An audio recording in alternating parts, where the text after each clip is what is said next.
All right, everybody, we are back. It is Inside Boxing Live, presented by PPV.com. Dan Canobio, Chris Algieri for our weekend preview edition. Loaded episode, man. Breaking news with Jaime Munguia and his PED test. Teofimo Lopez got fired on his day off. We have an ultimate preview of this weekend between some big fights at 168. Man, never a dull moment in this sport, Chris. Once again, I was like, what are we going to talk about besides these fights this weekend? And then Teofimo goes on a tweet storm, and then Jaime Munguia pops for PEDs. Yeah, this is why we do 2 shows a week. And I remember when we first started out, we were doing, we had our 1 show a week, and that was very manageable and easy. And then we were kicking around the idea of doing 2 shows a week. We probably got to do 2. And we could probably do 3 at this point because boxing is on such a heater, dude. There's so much information all the time. You wake up and the boxing world has changed, and there's things to talk about almost every other day now. So here we are, second show of the week, and ton to talk about. The good, the bad, and the ugly. 2 times a week was right. 2 times a week was once we hooked up with PPV.com, our presenting sponsor. Some big fights coming up this summer, whether it's Tank Roach 2. Whether it's Pacquiao Barrios, whether it's Fundora Zoo, they will all be on ppv.com streaming crystal clear. Join us in the live interactive chat. Follow along with us on social media for those fight weeks. We love going out to Vegas. And that, I'm getting the Vegas itch. We talked about that in the last episode. I have seen a doctor. He said, go to Vegas. Everything will clear up. I've never had a doctor say go to Vegas. He said everything will clear up there. Once you touch down in that desert, the itch goes away, and you don't even need a cream. You don't need a shot in your ass. Speaking of that, Jaime Munguia, I don't know if that was a shot in the ass. Yeah, that's what's going on. Shots fired. Shots fired from Dan. We'll start there. It's the newest breaking news. Jaime Munguia fails a PED test, adverse finding in a VADA test following his win over Bruno Saras. Testosterone metabolites, which, Chris, you will clue us in on what the heck that is. He has 10 days to request analysis of the B sample. Has a B sample ever come back clean? I don't think so. Nope. Very good First chance. of all, it's metabolites, by the way, not metabolites. No, it's metabolites. All right, I'm the one with the degree. I have the degrees. Metabolites. I don't know. Metabolites. It's metabolites. Oh, say the other word, Dad. Read the other word. It starts with E. No, the one before that. The E word. Metabolites. No, I want to see your pronunciation of the other one, the EX one. I don't have an EX one. No, you don't have that? No, wait, what are you talking about? Okay, so it's exogenous testosterone metabolites. Yeah, I don't have that one. And I was waiting for you to be like exogenous. Isn't hydrogenous when you have 0 body parts down below? No, that's androgynous. Who's the one that got punched in the head for 20 years? Apparently you. No, I just grew up on Long Island. Yeah. West Virginia. Yeah, that's all that all tracks. Androgynous is what you're looking for.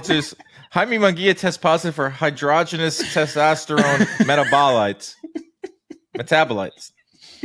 Oh, right. Man. Well, amazing. So laughing, we can laugh, but Munguia's team is not laughing. No. Team Reynoso has a lot of questions to answer because this is like his 6th or 7th guy. You know who also isn't laughing? Saras. Yeah, he put out a statement and said, I've been cheated. I can't believe this guy stepped into the ring. I beat his ass, and I gave him a rematch.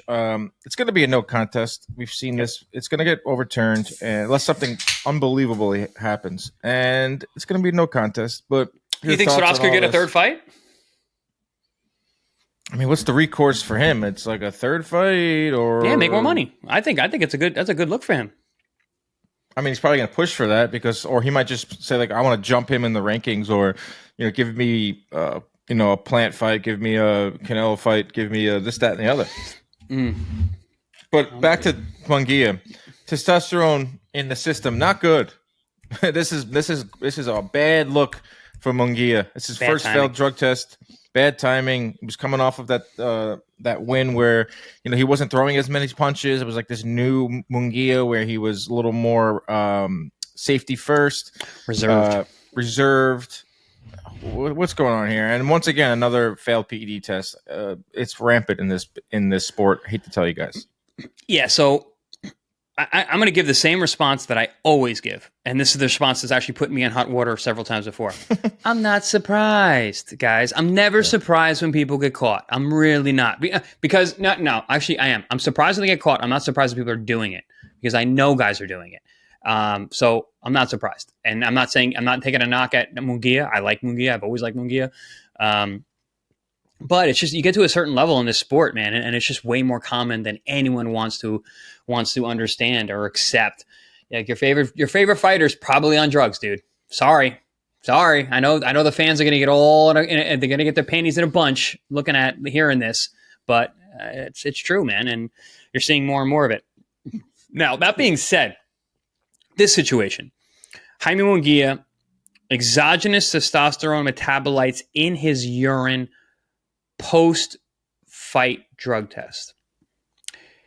You're giving a sample after a fight.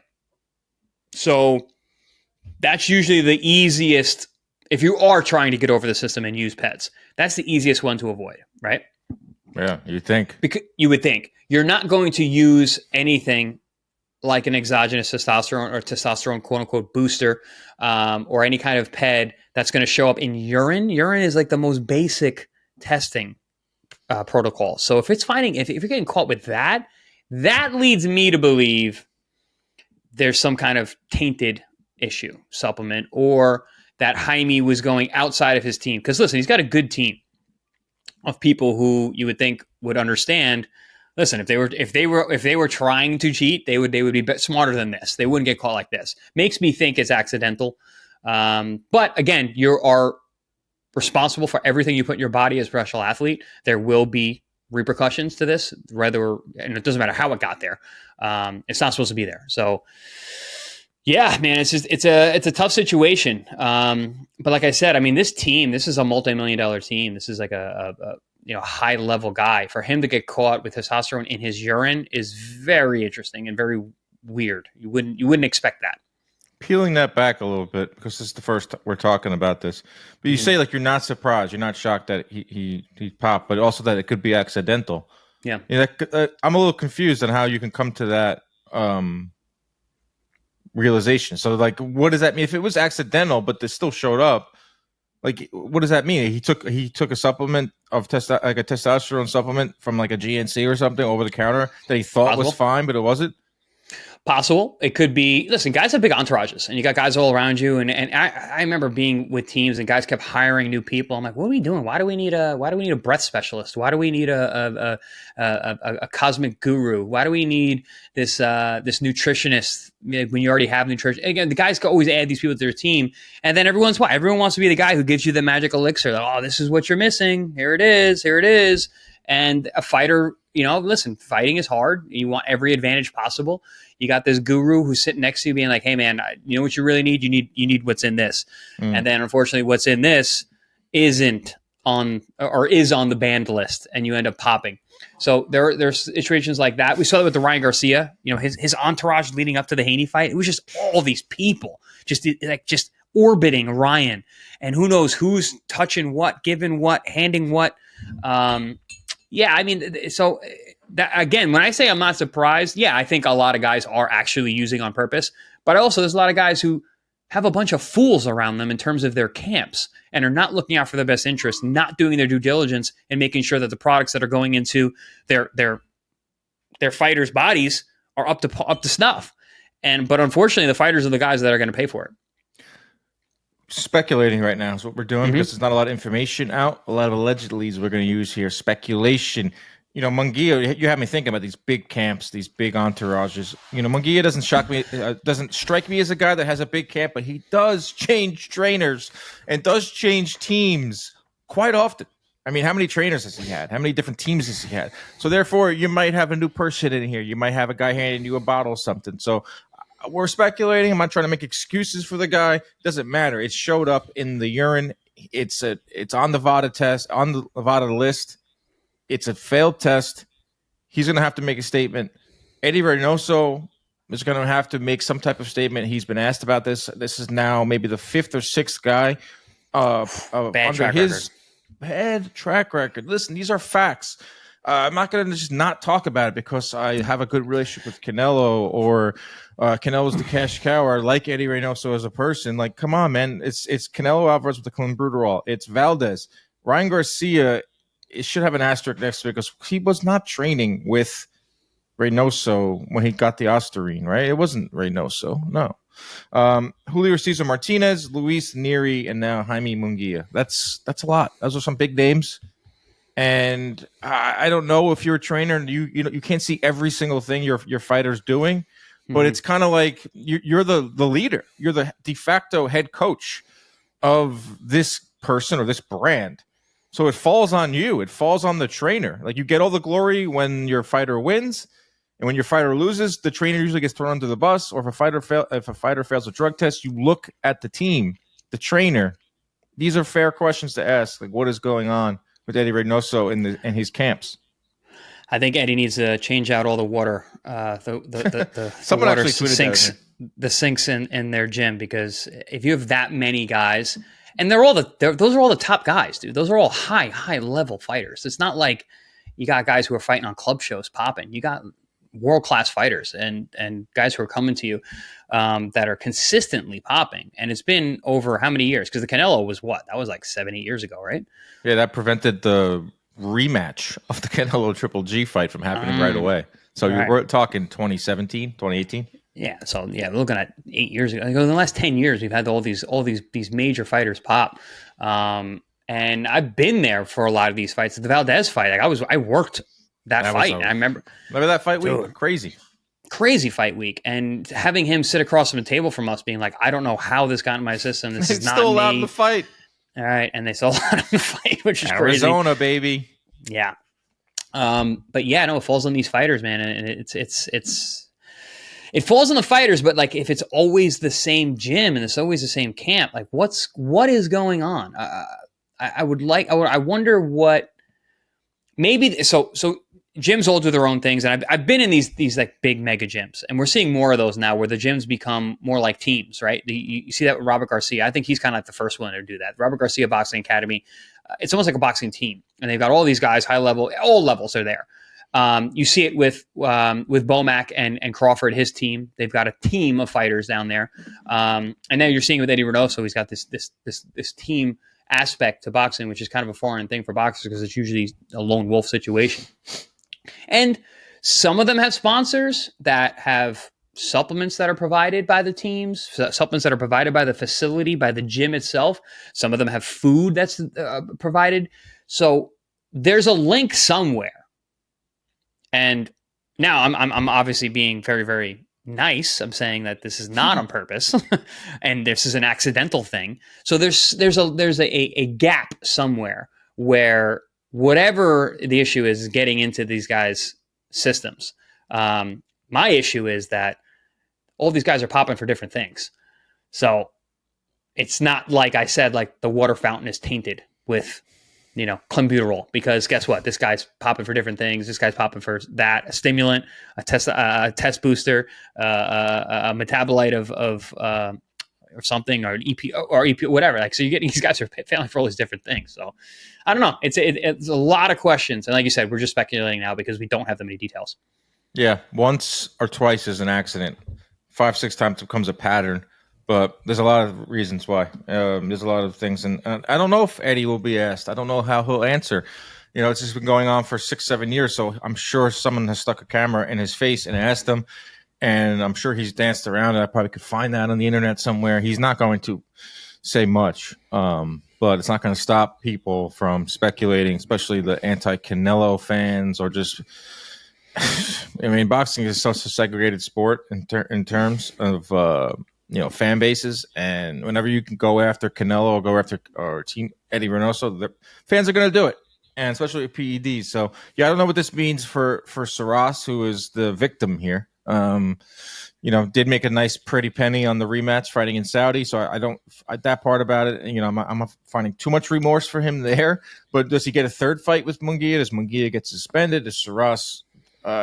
These guys are never taken care of in all of this. Is the opponent of the guy that did PEDs, or who was especially not a big name, Like, it's not like someone's going to step in and do the right thing and be like, all right, Saras, you get Plant Resendez winner, or you get, you get Mobili, or you get one of these top guys now. No, he's probably going to have to fight tooth and nail to get into a contest, fight tooth and nail to get a rematch or get another big fight. That's the sad part of this whole thing. Yeah, you're absolutely right. But that comes on Saras and his team as a B-side, as a, the B-side, a guy who doesn't have the power to control these situations, to go out there and get the word out. I like the statement he put out. I beat you fair and square. I gave you a rematch, and you had to cheat to beat me. I like that. I like the idea that they're putting out the narrative that, listen, I'm here. I'm not gonna just go into the darkness, and you're never gonna hear about me again. I think it's a really smart move on him. He's going to have to go out there and create a narrative that he belongs at the highest level. Like, listen, I knocked this guy out.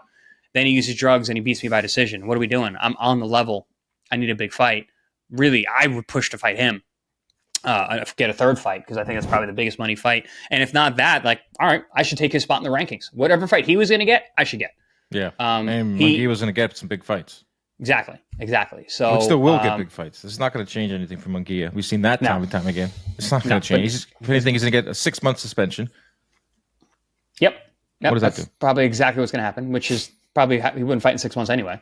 So that's boxing, baby. Said, Saras said, I went to Mexico and knocked out Munguia fair and square. In December, I was gracious enough to give him a rematch in May. He knew he could not beat me on a level playing field. I trust that this result will be overturned immediately. I don't know if he can beat him, though. That's the thing. Like, if he lost to him on PEDs, can he beat him? He was losing. He was losing to him when clean, dirty. He was clean. He was losing to him before he knocked him out. So, I keep that in mind too. Yeah. So we'll see what goes on. There's not a lot of information on this. There was just what Munguia tested positive for. The B sample stuff, we know that's going to come back and with the same results. And hopefully it's changed to a contest. Hopefully justice prevails for Saras. I'm wondering what, like, if it was it says exogenous testosterone metabolites. Like, I wonder what drug was used, because you got me thinking. You mentioned all those fighters, and I started looking up all the things they failed for. Luis Neri, he failed for zilpaterol, which is essentially a growth hormone for cattle, to pack on extra pounds, before they go to slaughter. Which makes me think that that one sounds like tainted meat to me, but but who knows? Oscar Valdez, he popped for phentermine, which is a stimulant, and used for weight loss. Which, that's not an anabolic. I don't think those are as deadly as when you start using steroids and other kinds of PEDs. Those are more forgivable for me. Yeah. And then you got Canelo, who failed for clenbuterol, which is a steroid. So I'm wondering what class of drug this pop test was, because that'll matter too. Like you said, it's all these guys are in the same camp, but they're all feeling different things. It's very, very strange. Yeah, see with Vada, good job on Vada this is what we talk about in boxing. A lot of times these guys are taking PEDs and skirting the test. So good job on Vada for doing the drug testing and finding something. We can always say all the negatives, but they found it, and that's, it sucks. Like, I'd rather they found it and they didn't let it go under the rug. Right, they brought it to light. I would rather Munguia not do PEDs, but at least there's an agency out there that is catching these guys, shaming them, and hopefully fighters out there think twice.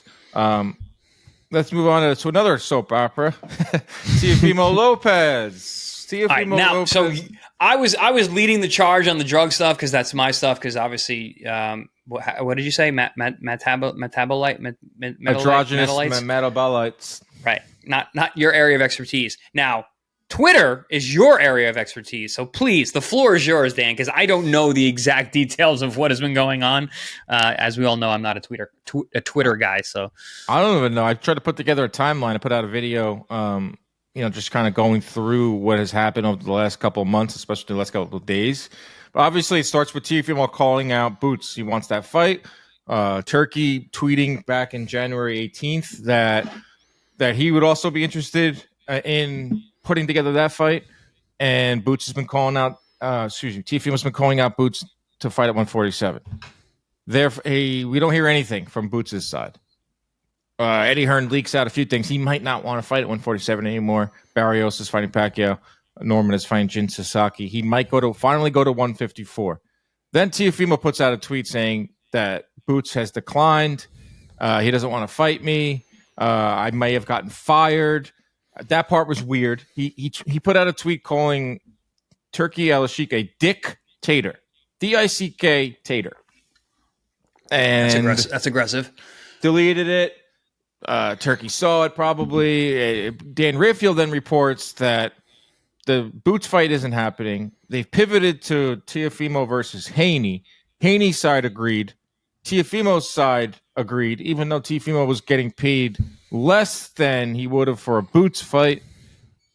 Dan Rayfield also reports that the fight is in jeopardy with Haney now because of the tweet storm. Apparently, Turkey and his people did not like some of the things that Teofimo tweeted. Teofimo then starting to burn bridges, tweeting even more. I'll fight Turkey Al-Sheikh, puts together a fake fight poster.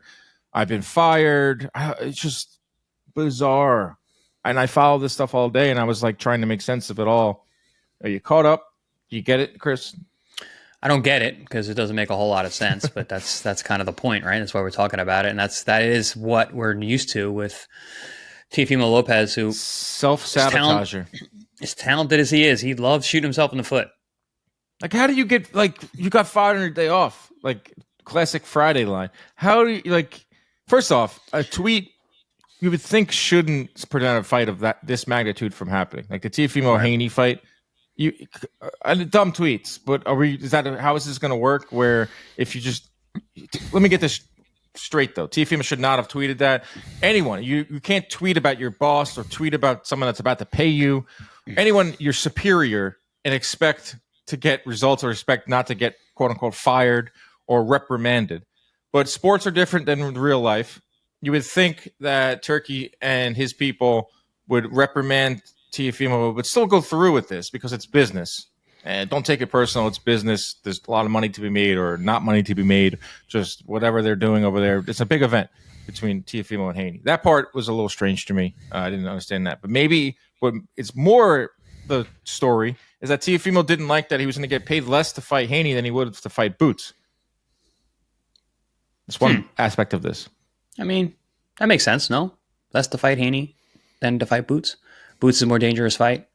What's the bigger fight? Like, there's a lot of things here. And Boots, too. Like, this guy, I'm defending him and for a while now and trying to figure him out. Like, are you going to 154 or are you not? Or I don't understand why you wouldn't want to fight Teofimo. I think Boots is making a big mistake. That's a perfect fight for him. I mean, right? Yeah, because he first of all, as good as Boots is, Teofimo has a much bigger profile. He's a former undisputed lightweight champion of the world. He's a 2-division world champion. Boots is a unified champion at 147, but he has no one on his resume anywhere near the caliber of Teofimo Lopez. I don't care what weight class Teofimo is most known for. It's still like he's an active young guy in his prime. Also, you're bigger. He's coming to your weight class. There's so many reasons why. If you're going to get a super fight, if you're Boots, Teofimo's a perfect guy. I mean, granted, he's super talented. And listen, on any given night, I really, truly believe Teofimo Lopez can beat literally almost anyone in the world because the guy is just phenomenal. Around his weight, right? And when he locks in, he's something else. So it makes me think, like, well, is Boots worried about Teofimo Lopez? Do they see something in Teofimo and his style that could be an issue? Or the flip side of that, playing devil's advocate, is Boots holding out, and I think there's two reasons he could be holding out. One, there's a very limited time for how long he can spend at 147. There's a limited amount of fights that he can take at 147. And if it's not a world title fight, does he want to take a super fight for money right now if it's going to cost him the undisputed championship at 47? Maybe they are looking directly at, I need a Brian Norman fight. I need a Mario Barrios Canelo winner. Those aren't happening anytime soon. Again, that's why there's holes in my thought process here. And then the other is that, are they waiting for the Ryan Garcia sweepstakes? Because that's a much bigger money fight than Teofimo Lopez and a lot less dangerous. Yeah, this is the problem. Not a problem, but this is when there's endless options now and opportunities, and there's no firewalls. There's no walls being put up between these fights like in years past. Every fight out there is possible. Everything's on the table. Everything's on the table. So it makes our job harder to be like, no, that's not it, because like. You could dream up any opportunity. Like Boots can say, I'll wait for Ryan Garcia, because that fight can be made. There's no such thing as promotion squabbles anymore when Turkey's in the mix. But going back to Boots, and like I think he's making a mistake. It's like, dude, you can beat Teofimo. It might not be for a unification. And his dad, you go to watch his boozy Ennis's interviews. All he talks about is unifications. Brian Norman's fighting Jin Sasaki in June. Barrios is fighting Pacquiao in July. Best case scenario, you might be able to get the winners of that in December. So for Boots, that means you're not going to fight until December. Not the craziest thing, because he fought in April, but you're going to be waiting there. And then there's nothing there for you at 147. Maybe a mandatory defense, which is not a big fight. You've slogged through your career now with these Karens and these defenses and some of the Lipinets of the world. No disrespect to him. It's just these weren't big fights for you, which you deserve big fights. This is a big one. Beat down on Teofimo. There's a lot of storylines here. There's the whole race aspect, which I hate, but it's part of it. There's people out there thinking that Boots is turning this down because he doesn't want to give Teofimo a payday against Black Fighter. I don't believe that at all. I don't know. People who say that, I don't understand what that means. Listen, you say something out of pocket like that, and it's directed at me and my people, I have the chance to punch you in the face. I'm taking that, dude. I get to beat you up in front of everybody, embarrass you, and hurt your career. Take that opportunity. Exactly. I mean, there's that aspect to it. But if it's a belts versus big fight thing, I think Boots needs to really look at himself in the mirror, look at his team, and be like, I'm 27, 28 years old. Some names are bigger than belts. At this point, you already became unified, and it was very admirable, but you looked like a skeleton before you head onto the stage to weigh in against Danny Onis. A name, Teofimo, over a belt, over a Norman, over a Barrios. Come on, man! Like, there's no one out there that's going to fault. Dan, it's also a check. Huge check. Names are bigger than belts, and a lot of times, I mean, I'm not one of those people. I love my belt. My belt is very important to me, but checks, money matters. Bank accounts matter. Why are you doing life after boxing matters? We are prize fighters. Right. Why are you in this brutal sport? For pride, just to say you're unified, or to make a lot of money and pride? And like, you can do both. That's beautiful. He has a chance, Boots, to do that. But with taking out Teofimo, I don't know what the Ryan Garcia stuff is in there. He's tweeting at Turkey as well, calling him a visionary. And, he has hand surgery, which I didn't even put on the thing here. That's a lot of hand surgeries for Ryan Garcia. I don't know if that's a legitimate injury, the severity of it, or is that him trying to save face? He says he was injured in the lead up to the Rolly fight. He threw 18 punches a round, which is down from his 49 per round. I don't know.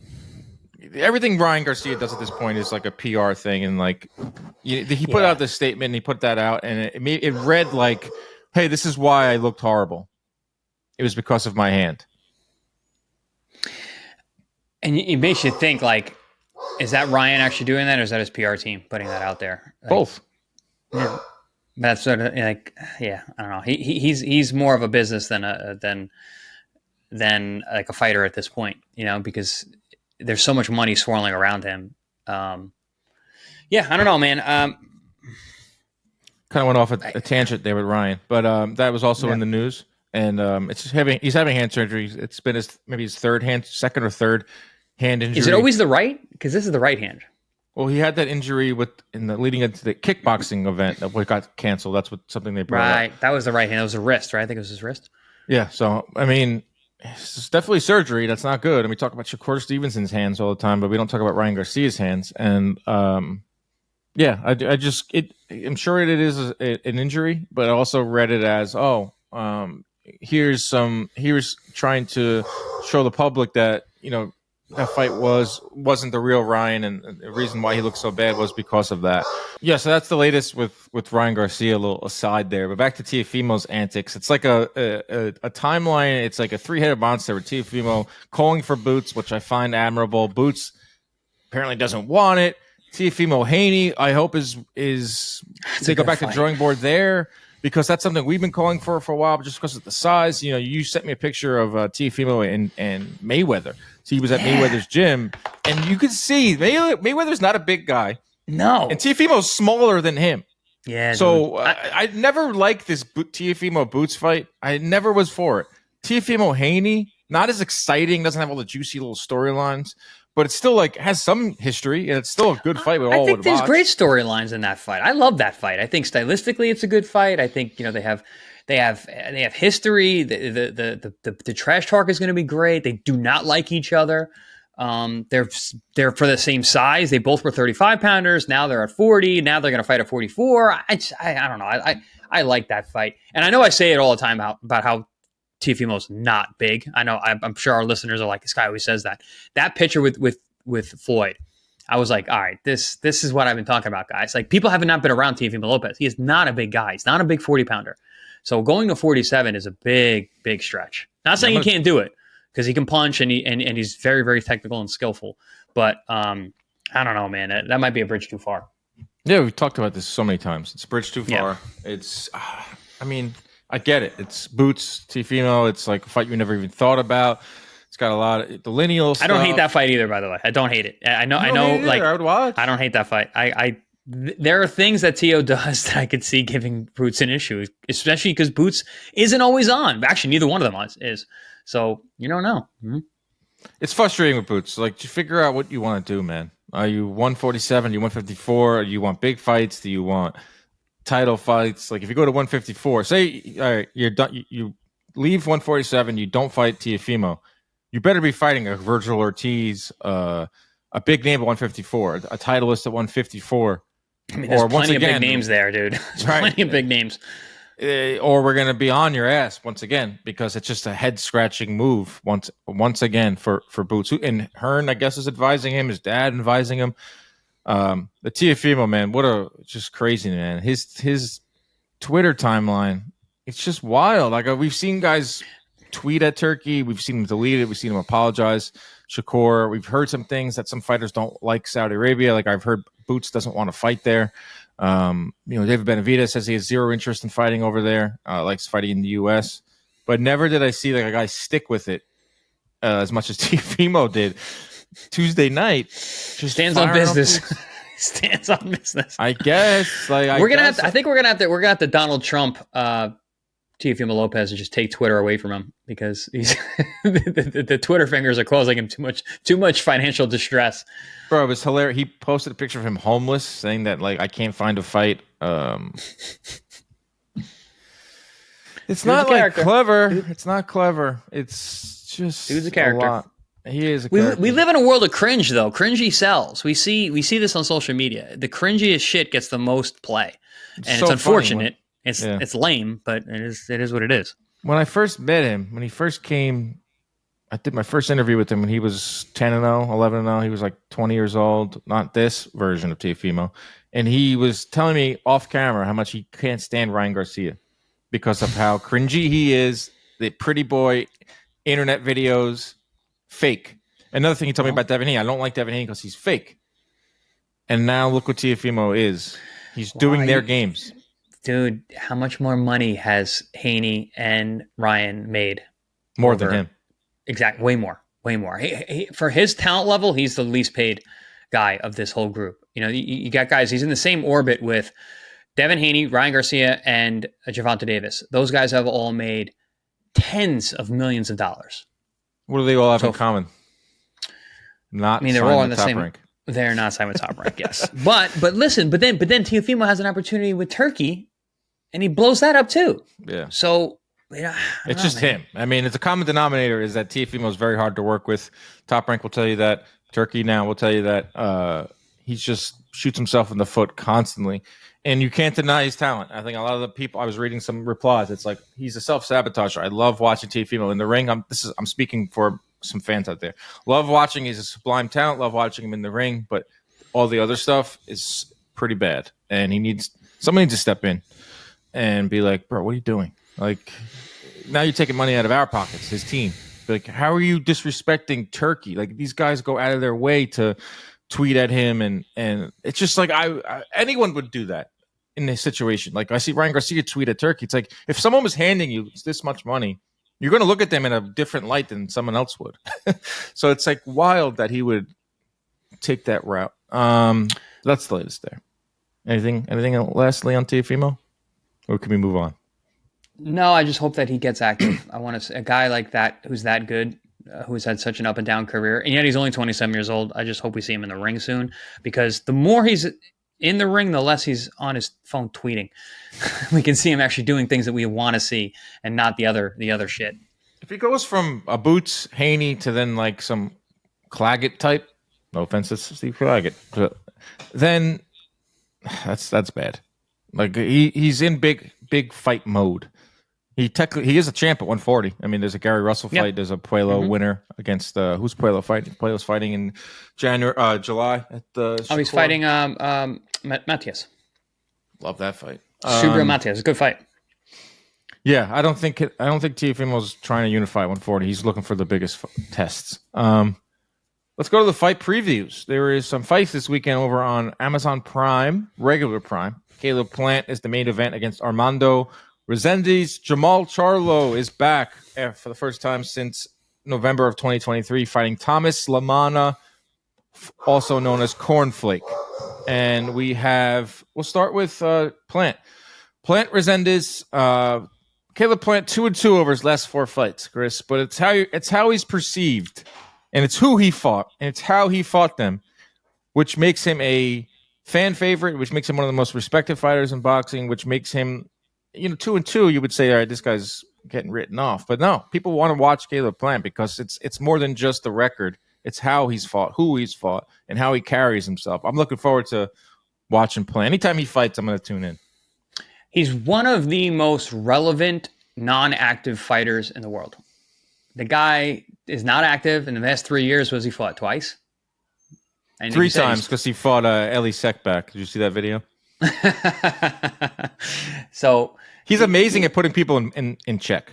Yeah, check. Well, I think they call him the enforcer now. He's like the self-described or enforcer of the sport now. The guy, talk about standing on business. That guy stands on business. He went right up to Ellie Sekbak, was like, "You're a rat. I don't like what you did." Blah blah blah. What was it? What was the issue? I don't know. I'm not a huge fan of Ellie Sekbak. I think that guy is a leech. I think he is not a reporter. He just is a guy that will team up. He's a fan with a camera. He's like big time fan of Ryan Garcia, big time fan of Tank, over the top, to the point where he trash talks Haney. Like, come on, that's not what media should do. Like, there's some blurry lines in boxing media in terms of like how it operates compared to other sports, but Ellie just completely oversteps it by being very blurry lines is basically what boxing is. Boxing is a lot of blurry. Oh, yeah, a lot of blur. But one last thing on Ellie Sekbak, because I just want to get this off my chest. He goes and he's part of like the Tank entourage, and he'll go way over the top with praising Tank or praising Ryan Garcia because it allows him to get access to the team and allows him to be part of their crew during fight weeks. So then I went to his YouTube. I was like, all right, there's got to be a payoff for this. If you're going to take the brunt of it from fight fans who could see right through some of your tweets and over-the-top bias, unbiased biasness towards Tank and all these guys, you better be getting like millions of views, and it better be like paying off for you monetarily, because that's what a sellout is. You sell out to make a lot of money. I went to his YouTube, and it's like 1,000 views with him and Tank. Like, I don't understand his business model. I don't understand half the things he does. I get that he's a pioneer in the sport, and he's one of the first YouTube guys in boxing. He has close to 1 million subscribers on YouTube, but he'll just throw anything up there on YouTube, and I don't get it. That's all. Yeah, I don't follow his stuff. I just know Ellie personally because I know everyone him from knows Robert Garcia. No, but I knew him for like back in 2010 when I was in California with Robert Garcia's camp. So I know him personally. Whenever I see him, I talk to him, at length. He's changed since then. Yeah. And so I just know him personally. I don't, like I said, I don't follow his stuff. I like Ellie. But maybe you should just grab him, ask him what his business model is. Just talk to him. Hey, bro, like, what's your deal? Like, I know you slap, dude? What are you we're throwing everything on YouTube. I get that. Like, without even a title sometimes on his YouTube page. As someone that's in boxing media, I'm a little flabbergasted by what he does. And, like, he calls himself reporting, but you're not reporting. You're a fan. Like, you're taking shots at Haney. I think that's what it was. He takes shots at Haney all the time. He takes shots at fighters. He must have said something about Plant or said something about a fighter that Plant didn't like. And Plant's like, dude, all you don't play it down the middle. Like you criticize fighters, but then you spend all your time around talking to them. And a lot of fighters responded to the tweet like, yeah, I don't like what he's been doing lately. In 2010, he was a different dude. I remember meeting him really early too. Like he made his name by with the Lakers. He was an NBA. He had a lot of stuff with Kobe. Like really cool content with Kobe. Then he got into boxing, and I don't know, just taking a weird turn for him. And I hope he does good. I'm gonna call you Tangent Dan today. You're just going off on Ryan Garcia, Ellie Sackback. Ellie's been annoying me for a while now. His tweets Let's right the ship here and talk about the fights this weekend. Caleb Plant. His opponent is tough, dude. He's a tough guy, but I mean, Plant should be able to handle him. But we saw in the McCumbee fight that if you can get Plant into a fist fight, get him to to trade, he can be susceptible. So, and this guy can punch. He's a Mexican. He's durable. He's gonna come to fight. If he can make it a fight, make it a brawl, that's his only shot. But for the most part, I think Caleb Plant goes out there, boxes his kid's head off, and probably gets a stoppage late. Yeah, minus 2,500 favorite is Caleb Plant. This is a setup. This is a setup card. This is an entire setup card to make sure that Charlo can get to the not the finish line, can get to the starting line of Caleb Plant and if both these guys win, which they're going to. Right, because that was another altercation that Caleb Plant got himself into. Is back in 2023. I think it was Spence Crawford backstage. Charlo grabbed the beard of Plant, pulled on it, tugged on it really hard, don't do that. Unspoken man code, you get slapped in the face. He's lucky he didn't punch him. You don't touch a man's beard. And he was with his wife. He said he was around his peers, and he said, don't do that again. And what does Charlo do? He said he pulled on it even harder, second time. So therefore, Plant slapped him. Chaos ensues. One grab is enough for a slap. Two, Plant was being nice. Right. So like these guys mess with Plant. Like it's not him. I don't think Plant ever seeks out these types of things. He's a target. Like even Ryan Garcia targeted him, and he threw a beat. I don't start fights. I end fights. Well, he did that to Darrell. Ended that one of the best or most tweeted about celebrations. The digging of the grave. I mean, it was stone cold. That was pretty brutal. Ice in his veins. That was bad.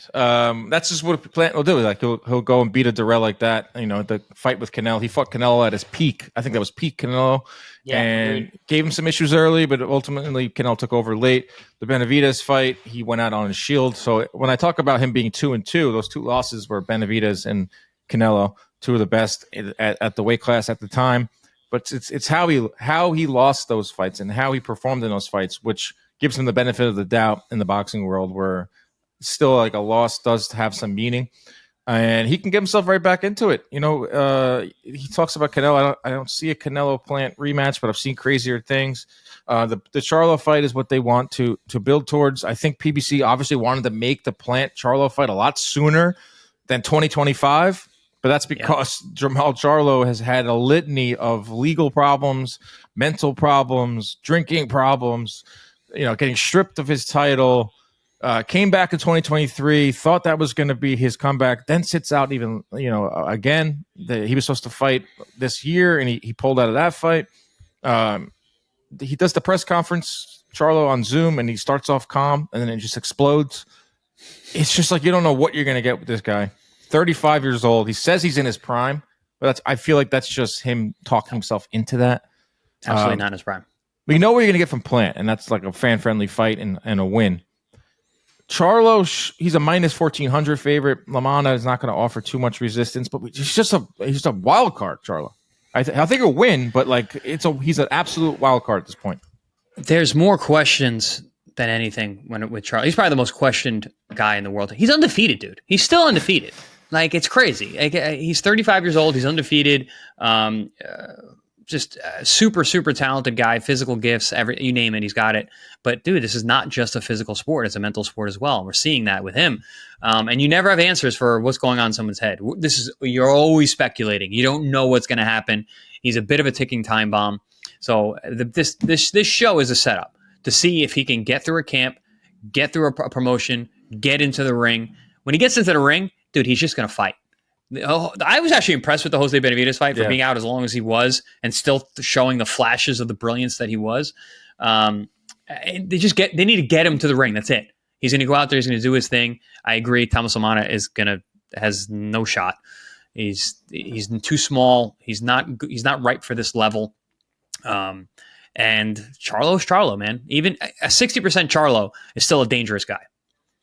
Yeah, he's not like 40. He's 35. He's still closer to his physical prime than not, in terms of like chronological age. The wear and tear of the drinking, the mental stuff, the trauma, divorces. I mean, that. What weight is this fight at? 168, right? It's 68. So yeah, Lamana's best weight was 54, and he's fought at 47. Like this is. Yeah, I'm happy he's getting the payday. Set up. I'm happy Lamana's getting the payday. From everything I've heard, he seems like a good dude. He's a Jersey guy. Great guy. Jersey, Philly dude, Italian guy, cornflake, that whole aspect. What a nickname. 0-5 versus the higher level opponents for Lamana with 3 KO losses. He lost to Douglas, Dusty Hernandez, Jorge Cota, Brian Mendoza, and then that Lara neck punch that he said just set him back, his family back. He said he put him into a dark place when he lost to Lara. He said, I cannot have that happen again. Lamana said, I can't. He said, I won't. That's interesting. You always just like look at a knockout loss and we're just like, I wonder, move on to the next one. And you don't think about what it does to a fighter. Lamana, when he said that, I was like, oh, wow. Like, his life kind of spiraled after that. Listen, man, like I said, this is not just a physical sport. It's a mental sport as well. So there's a lot of mental health discussions happening these days. This is a tough business, man. Taking a loss in front of people, it's embarrassing. Losing is not just losing; it's embarrassing to lose because it's one-on-one. And depending on how you lose, I mean, that can definitely stick with you. Yeah, I'm hoping he puts up a good fight. Like Charlo, I want to see Charlo Plant. Not the number one fight. I want to see Plant versus Berlanga. But if you tell me at the end of the year Plant's going to fight Charlo, I'm going to be pumped. I'm going to be hyped for it. But I hope Lamana puts up a good fight and pushes Charlo because I think Charlo needs to be pushed a little bit. Benavidez didn't push too much. I think that was more of a Charlo versus himself type of fight. This is another Charlo versus himself type of fight. But at one point, this guy had one of the best jabs in boxing. Charlo, turned himself into a puncher.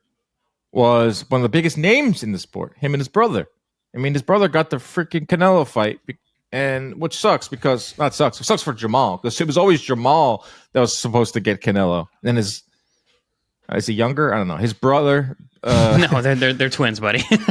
One of them came out first. Well, yeah. I mean, do you really call twins though identical? I'm sure whoever the younger one is, the older one has just knowing how competitive they are. At some point, be like, I came out first, bro. One of them's got to be the younger brother. I'm faster than you. Well, one of them fights at a smaller weight, so therefore I made Charlo the older here. It was like, damn, my little brother got Canelo, and I didn't because of all my out of the ring issues. Oh, so made a lot of money by size. Okay, yeah. Those Charlos made a lot of money, considering they haven't really fought too many. I mean, the Canelo one's the sweepstakes for Jamal had the Derevyanchenko. He looked really good against Derevyanchenko. I think that was his peak, right? That was peak Charlo. That was the best performance against the highest level competition. No one did to Derevyanchenko what Charlo did. And Derevyanchenko wasn't washed at that point. No, not at all. Derevyanchenko was a nightmare for absolutely everyone except for Charlo. Charlo handled him. That was a bubble fight. That was September 2020. Charlo beats him 116, 112, 118, 110, 117, 111 from Steve Weisfeld, who I think is one of the best judges in boxing. That was a surgical beatdown. Yes. Yep. And that was very Charlo's peak. Then he fights Montiel in June of 2021. Didn't look great there. Looked okay. What am I saying? He looked okay. Then the problems come. Doesn't fight again until Benavidez Jr. Takes 2 years off from Montiel to Benavidez. And now, I mean, the Plant fight is what they're pushing for. So we'll see how Charlo looks. See his timing. We'll see his mentals. We'll dissect everything. The pre-fight interviews, his timing in the ring, his jab, as it's still one of the best jabs. And with Plant, I think it's going to be a shootout early. I think Plant showed that in the McCombie fight, that he showed a new wrinkle, right? He's willing to stand and trade. He was dropped. McCombie dropped Plant. I think a lot of people should have been scored two knockdowns. He dropped the one. It was for official, but it should have been two. But yeah, no, he dropped him. He hurt him. He had his legs hurt. That's one of the reasons why Plant had to stand his ground and walk forward and fight on the inside, because his legs were rocked. He couldn't move the way he normally can. And he dogged it out and did, very, very impressive. Yeah, Resendez gave Elijah Garcia all he could handle. That was September 2023. That was an awesome fight for 8 or 9 rounds. So I think Resendez, this is a bigger fight for Resendez than Elijah Garcia. This is a main event on Amazon Prime against a big name in the sport. So I think, and he's Mexican, and he's going to come out and he's going to make it a fight for however long it lasts. If Plant gets a knockout, which I think he will, or late TKO stoppage, I think it's going to be my pick, then that's great. And if Charlo wins, then I'm sure they're going to get them in the ring. I'm sure there's going to be some of that, but it's not as hot of a fight as it was, but it's still serviceable fight for Plant if he gets Charlo in there. Yeah. Lost a little luster for sure, but as we get closer to it, I'm going to be excited about it. It's the rollout for that should be big. Kermel Mouton is also on this card, who is one of the best prospects in the sport. Like him. Yeah, Amazon Prime. I talked to Brian Campbell. He's on the call. He's excited. It's at Michelob BC. Ultra. I love BC. Michelob Ultra Arena, smaller venue. Yeah, I'm excited. I'm gonna be tuned in. I'm gonna be. This got a lot going. Like I said, Plant, a big fight down the line potentially. This is how Plant. I'm more excited after talking to you about it. I think people should tune into our shows to get excited for fights that they're not even excited for, and see the silver linings of every matchup. Yeah, everyone says that. Danny, you're just trying to sell it. I don't get anything out of this besides just. Yeah, again, back to what you said before. When you're a sellout, you're normally making something. You're not making shit. Ellie Sekbach. We're selling boxing, baby. We love our sport. Sorry, Ali Sekbach, for that tirade, but I don't understand your business model. You were talking. I was just going to do one of these. Well, do you like him that much? I didn't know. I do like Ellie. Ellie's he's a friend of mine. I like Ellie. Again, I don't really follow his stuff, so you don't see his tweets. Saying. No, exactly. Dude, you're a much better person when you're not reading tweets. Yeah, you're right. I got to delete it. No, you have to do it. You have to handle it for both of us. You have to be locked in. This is your life, dude. Some guy today, even himself, I tweeted a picture of my podcast setup. Like, hey, this is how I do a little behind the scenes. This guy, Jonathan Navarro. I love this pod. Also, can't wait to hear Chris Algieri. Funny thing is, he will never see this tweet on Jaime Munguia. Nice. Yeah. So he even John knows that you're not on Twitter. You're not gonna you might up. You have to fire up Twitter and see how many notifications you have, because your last tweet was August 3rd, 2024. And I can't believe it was that recent. It was a DraftKings thing that I made. Oh, okay. That's why. Yeah, your last couple of tweets are just strictly podcast stuff. A pro box mixed in there. And I think a lot of it's I think they're forwarded from my Instagram and shit too, but whatever. Anyway, you scroll down a little bit on your Twitter, not that far of a scroll. I went one little scroll, and it's April 23rd reaction to Gervonta Davis stopping Ryan Garcia. So that's how little you tweet. Nice. Keep it up, man. It's impressive. keep up the non-tweeting, because it's Twitter is a cesspool. It's an absolute cesspool. It absolutely is. This guy on Twitter just today said, what do you know about boxing? You've never taken a punch. And I said, I've forgotten. Yeah. I said, I've forgotten more than you know. Love that line. Nice. Yeah. Put him in his place. I've forgotten more about this sport than you know. Yeah. Than you'll ever know. Take that. Enjoy the weekend. Enjoy the fights. We'll be back on Monday to break them all down. I'm sure there'll be more cockamamie things to come along the boxing timeline that we will discuss. Protect yourselves at all times. Keep your hands up at all times. Stay out of those DMs. good night, and goodbye.